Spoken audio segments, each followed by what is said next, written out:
قارون حضرت موسیٰ علیہ السلام کے چچا یسہر کا بیٹا تھا۔ قارون بہت ہی شکیل اور خوبصورت آدمی تھا، اس لیے لوگ اس کے حسن و جمال سے متاثر ہو کر اس کو منور کہا کرتے تھے۔ اس کے ساتھ ساتھ اس میں یہ کمال بھی تھا کہ وہ بنی اسرائیل میں تورات کا بہت بڑا عالم اور بہت ہی ملنسار اور با اخلاق انسان تھا۔ لوگ اس کا بہت ہی ادب و احترام کرتے تھے۔ قارون بہت بڑا عبادت گزار تھا۔ اس نے 40 سال تک پہاڑ کی غار میں رہ کر عبادت کی اور بنی اسرائیل کی قوم میں عبادت کے اعتبار سے سبقت لے گیا۔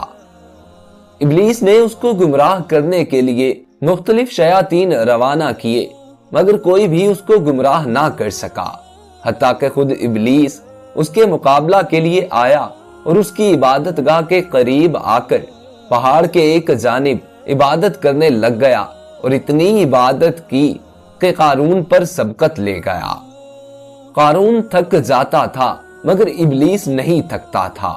قارون روزے کا ناغہ کر لیتا تھا مگر ابلیس روزانہ بلا ناغہ روزہ رکھتا تھا۔ اس طرح قارون کے دل میں اس کی عقیدت پیدا ہو گئی اور اس نے اس کے سامنے گھٹنے ٹیک دیے۔ شیطان نے ایک دن قارون سے کہا کہ ہم اس عبادت پر قناعت کر کے بیٹھ گئے ہیں، ہمیں لوگوں کے دکھ سکھ میں شریک ہونا چاہیے، مخلوق خدا سے تعلق توڑنا نہیں چاہیے، ہم نہ تو ان کے جنازوں میں شریک ہوتے ہیں اور نہ ہی جماعت میں، اور ہمیں عبادت بنی اسرائیل کے اندر رہ کر کرنی چاہیے، اس طرح ہم ان کے دکھ سکھ میں بھی شریک ہوں گے اور ہماری عبادت دیکھ کر ان کے دل میں بھی عبادت کا جذبہ پیدا ہوگا۔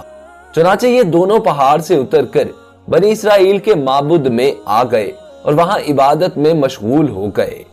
بنی اسرائیل ہر طرح سے ان کی خدمت کرتے، کھانا لا کر کھلاتے اور سب ضروریات کا خیال رکھتے۔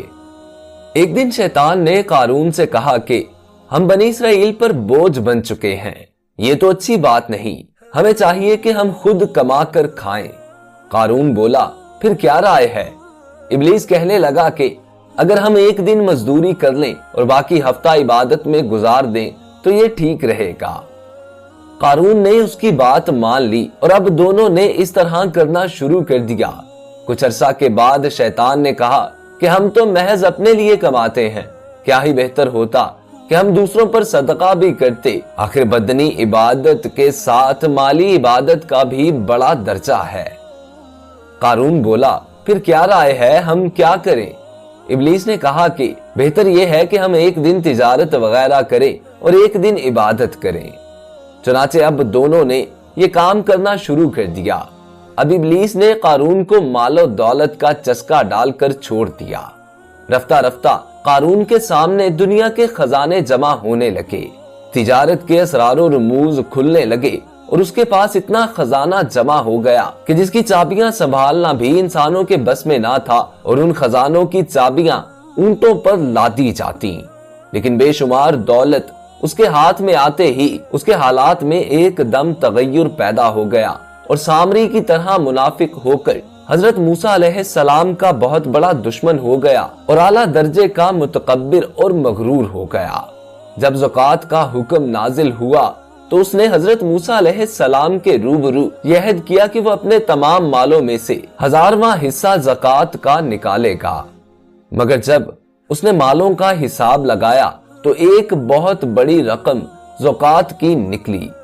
یہ دیکھ کر ایک دم اس پر حرص و بخل کا بھوت سوار ہو گیا اور نہ صرف زکوٰۃ کا منکر ہو گیا بلکہ عام طور پر بنی اسرائیل کو بہکانے لگا کہ حضرت موسیٰ علیہ السلام اس بہانے تمہارے مالوں کو لے لینا چاہتے ہیں۔ یہاں تک کہ حضرت موسیٰ علیہ السلام سے لوگوں کو برگشتہ کرنے کے لیے اس خبیث نے یہ گندی اور گھناؤنی چال چلی کہ ایک عورت کو بہت زیادہ مال و دولت دے کر آمادہ کر لیا کہ وہ آپ پر بدکاری کا الزام لگائے۔ چنانچہ عین اس وقت جبکہ حضرت موسیٰ علیہ السلام وعظ فرما رہے تھے، قارون نے آپ کو ٹوکا کہ فلانی عورت سے آپ نے بدکاری کی ہے۔ حضرت موسیٰ علیہ السلام نے فرمایا کہ اس عورت کو میرے سامنے لاؤ۔ چنانچہ وہ عورت بلائی گئی تو حضرت موسیٰ علیہ السلام نے فرمایا کہ اے عورت، اس اللہ کی قسم جس نے بنی اسرائیل کے لیے دریا کو پھاڑ دیا اور عافیت و سلامتی کے لیے دریا کے پار کرا کر فرعون سے نجات دی۔ سچ سچ کہہ دے کہ واقعہ کیا ہے۔ حضرت موسیٰ علیہ السلام کے جلال سے عورت سہم کر کانپنے لگی اور اس نے مجمع عام میں صاف صاف کہہ دیا کہ اے اللہ عز و جل کے نبی، مجھ کو قارون نے کثیر دولت دے کر آپ پر بہتان لگانے کے لیے آمادہ کیا ہے۔ اس وقت حضرت موسیٰ علیہ السلام آپ دیدہ ہو کر سجدہ شکر میں گر پڑے اور بحالت سجدہ آپ نے یہ دعا مانگی کہ یا اللہ قارون پر اپنا قہر و غضب نازل فرما دے۔ پھر آپ نے مجمع سے فرمایا کہ جو قارون کا ساتھی ہو وہ قارون کے ساتھ ٹھہرا رہے اور جو میرا ساتھی ہو وہ قارون سے جدا ہو جائے۔ چنانچہ دو خبیثوں کے سوا تمام بنی اسرائیل قارون سے الگ ہو گئے۔ پھر حضرت موسیٰ علیہ السلام نے زمین کو حکم دیا کہ اے زمین تو اس کو پکڑ لے، تو قارون ایک دم گھٹنوں تک زمین میں دھنس گیا۔ پھر آپ نے دوبارہ زمین سے یہی فرمایا تو وہ کمر تک زمین میں دھنس گیا۔ یہ دیکھ کر قارون رونے اور بلبلانے لگا اور قرابت و رشتہ داری کا واسطہ دینے لگا، مگر آپ نے کوئی التفات نہ فرمایا، یہاں تک کہ وہ بالکل زمین میں دھنس گیا۔ تو منحوس آدمی جو قارون کے ساتھی ہوئے تھے لوگوں سے کہنے لگے کہ حضرت موسیٰ علیہ السلام نے قارون کو اس لیے دھنسا دیا تاکہ قارون کے مکان اور اس کے خزانوں پر خود قبضہ کر لیں۔ تو آپ نے اللہ تعالیٰ سے دعا مانگی کہ قارون کا مکان اور خزانہ بھی زمین میں دھنس جائے۔ چنانچہ قارون کا مکان جو سونے کا تھا اور اس کا سارا خزانہ سبھی زمین میں دھنس گیا۔ اس کو قرآن کی زبان سے سنیے۔ اللہ تعالیٰ کا ارشاد ہے کہ ہم نے قارون کو اتنے خزانے دیے تھے کہ ان خزانوں کی کنجیاں ایک مضبوط اور طاقتور جماعت بمشکل اٹھا سکتی تھی۔ حضرت موسیٰ علیہ السلام نے قارون کو نصیحت فرمائی، جس کا قرآن مجید میں ذکر کچھ یوں ہے، جب اس سے اس کی قوم نے کہا کہ اتراؤ نہیں، بے شک اللہ اترانے والوں کو پسند نہیں کرتا، اور جو مال تجھے اللہ نے دیا ہے اس کے ذریعے آخرت کا گھر طلب کر اور دنیا سے اپنا حصہ نہ بھول، اور احسان کر جیسا اللہ نے تجھ پر احسان کیا، اور زمین میں فساد نہ کر، بے شک اللہ فسادیوں کو پسند نہیں کرتا۔ قارون نے اپنے مال کے گھمنڈ میں اس مخلصانہ نصیحت کو ٹھکرا دیا اور خوب بند سور کر تکبر اور غرور سے اتراتا ہوا قوم کے سامنے آیا اور حضرت موسیٰ علیہ السلام کی بدگوئی اور ایذا رسانی کرنے لگا۔ یہ عبرتناک واقعہ ہمیں یہ درس ہدایت دیتا ہے کہ اگر اللہ تعالیٰ مال و دولت عطا فرمائے تو اس کو فرض و لازم جانے کہ اپنے اموال کی زکوٰۃ ادا کرتا رہے، اور ہرگز اپنے مال و دولت پر غرور اور گھمنڈ کر کے نہ اترائے، کیونکہ اللہ تعالیٰ ہی دولت دیتا ہے اور جب وہ چاہتا ہے پل بھر میں دولت چھین بھی لیتا ہے۔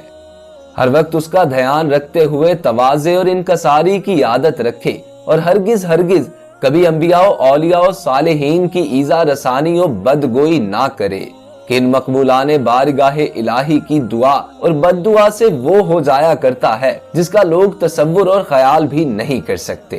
دوستو آج کے لیے اتنا ہی۔ اگر آپ لوگوں کو واقعہ اچھا لگا ہو تو اس ویڈیو کو لائک کیجیے، اور نئے آنے والے دوست ہمارے چینل کو سبسکرائب کر کے ساتھ لگے بیل آئیکن کو پریس کر کے آل نوٹیفیکیشنز آن کر لیجیے۔